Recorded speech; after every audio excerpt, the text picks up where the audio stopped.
Welcome to Wellness and Mindfulness Digest 2026-0612. Today's 12 stories. Story 1, scientists say 7 days of meditation can rewire your brain. Story 2, 73 studies, 5,201 participants. Yoga Nidra confirmed as powerful tool. Story 3, meditation changes brain activity quickly with a noticeable peak at 7 minutes. Story 4, the science of yoga initiative trends for 2026. Story 5, How Yoga Shapes the Brain, a systematic review. Story 6, Bridging Brain and Body, a 3R framework for real-time self-regulation. Story 7, Yoga and Mental Health, what the research really shows, 2026. Story 8, The benefits of meditation are the focus of new research. Story 9, Sitali and Sitkari Pranayama, cooling breath techniques for summer.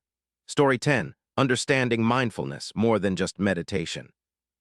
Story 11, Somatic healing for driven and ambitious women. Story 12. This underrated yoga pose works the overlooked parts of your body.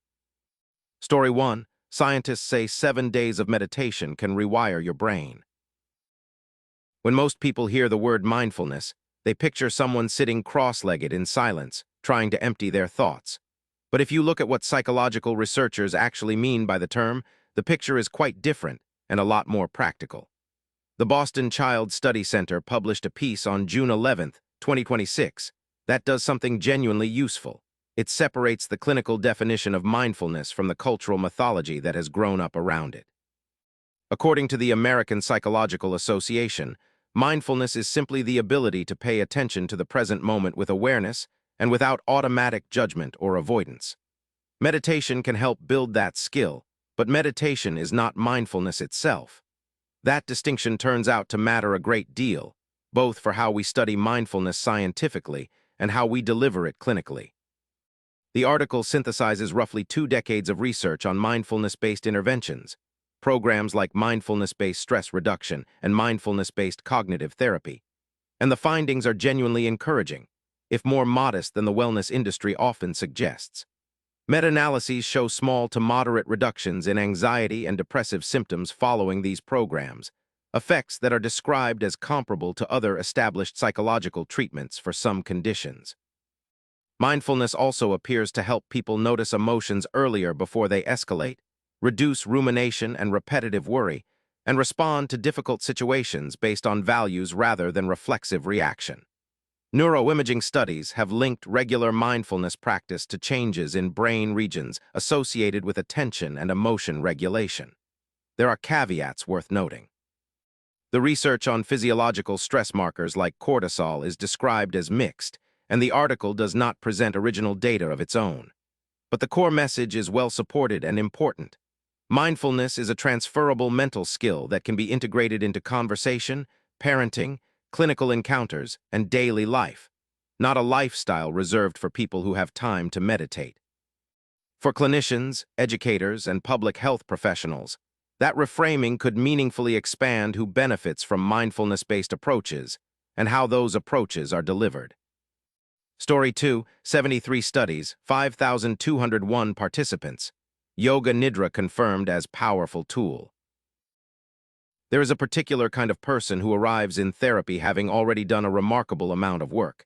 They can name their trauma, trace its origins, explain the family system that shaped them, and articulate the psychological patterns that followed. And yet, their jaw is clenched. Their stomach is in knots. They cannot sleep. Their body is living in a different year than their mind. This is the central tension that Annie Wright's article on somatic healing addresses, published on June 11, 2026. The piece makes a case that has strong support in trauma neuroscience. Intellectual understanding of trauma does not automatically resolve trauma physiology. If your nervous system learned danger before you had language, if your muscles, breath, digestion, and startle response adapted to chronic threat, then thinking differently may not be enough. You may understand the wound and still flinch when someone raises their voice. You may know you are safe and still feel your body prepare for impact. Somatic healing, as Wright describes it, is a body-based approach to trauma recovery that works directly with nervous system responses, movement impulses, breath, posture, and what she calls embodied memory. It draws on frameworks like polyvagal theory and somatic experiencing to address the survival patterns that are encoded below the level of conscious thought. Wright's article focuses particularly on high-achieving professional women, a population, she argues, is especially prone to disconnection from body signals because professional success requires suppressing or overriding those signals for years at a time. The cardiologist who can explain the autonomic nervous system in 3 languages, but cannot quiet her own heart at 2 in the morning, is a vivid and recognizable figure. It is worth noting that this article is written by a therapist to attract clients to her practice, and it does not cite specific research trials or effect sizes.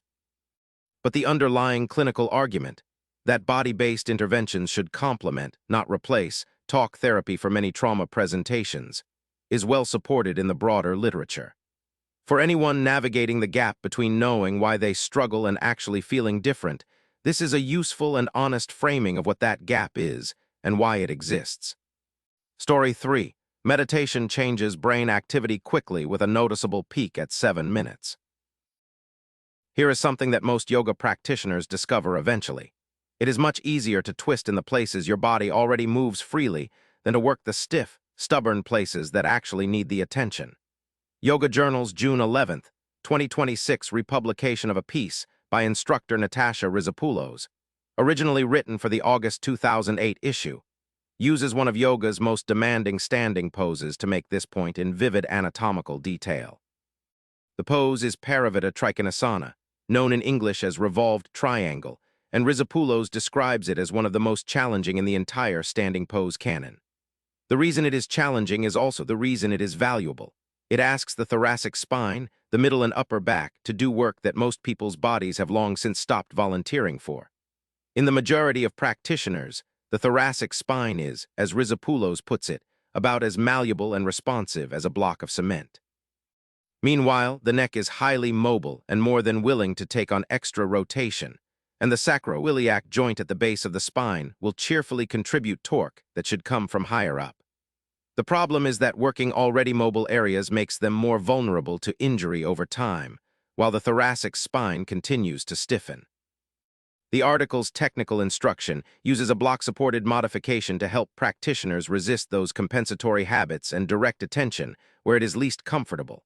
But the piece is not only about anatomy. Rizopoulos frames the difficulty of this pose as an opportunity for what yoga philosophy calls ekagrata, one-pointed focus. When a pose is demanding enough, the mind stops wandering through tomorrow's to-do list and comes home to the body. That is a genuine insight with relevance well beyond yoga. Physical challenge can be a powerful and accessible doorway into present-moment awareness, particularly for people who find sitting meditation difficult. For yoga teachers and movement professionals, the core message here is worth keeping. Develop what is underdeveloped, rather than perfecting what already moves well. Story 4. The Science of Yoga Initiative Trends for 2026. The Global Wellness Institute outlines how yoga in 2026 is evolving from a fitness practice into a science-based system of self-regulation and preventive health.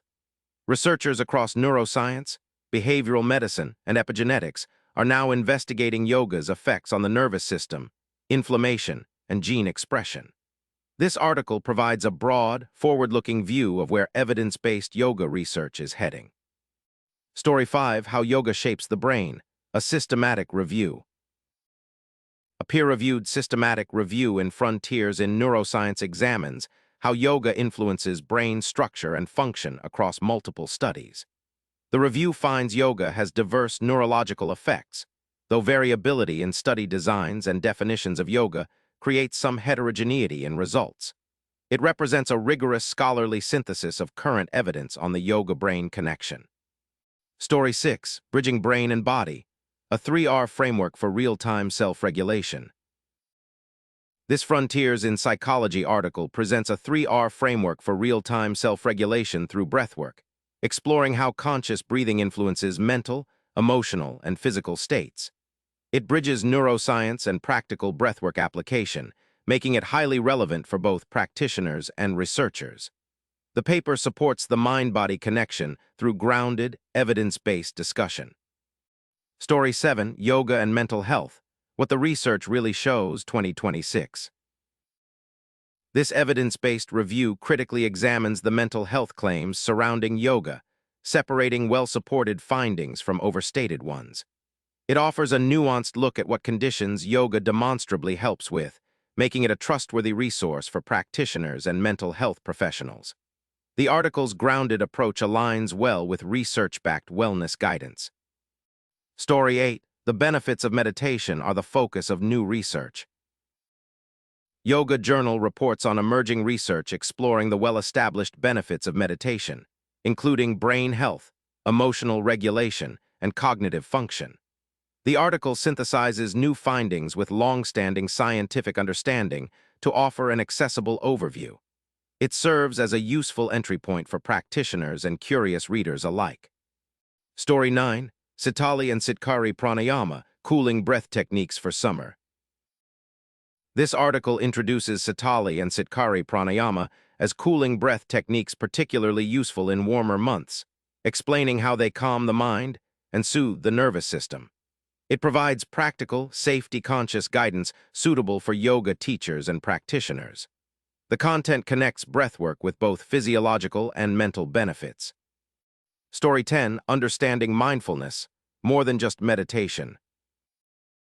This clinically informed article explores the broader definition of mindfulness beyond seated meditation, discussing research on its effects on stress physiology, including cortisol reactivity.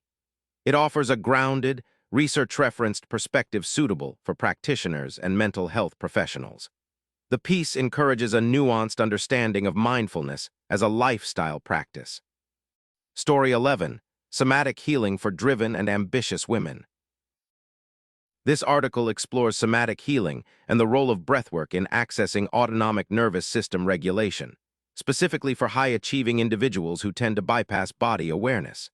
It explains how slowing the exhale and softening the breath can support emotional regulation and stress recovery. The content bridges somatic awareness, nervous system science, and practical wellness. Story 12. This underrated yoga pose works the overlooked parts of your body. Yoga Journal highlights Paravita Trikonasana, revolved triangle pose, as an often overlooked posture that engages underworked areas of the body while creating an opportunity for body-mind observation. The article frames the pose as both physically and introspectively valuable. It is practical, teacher-informed content suited to intermediate practitioners seeking to deepen their practice.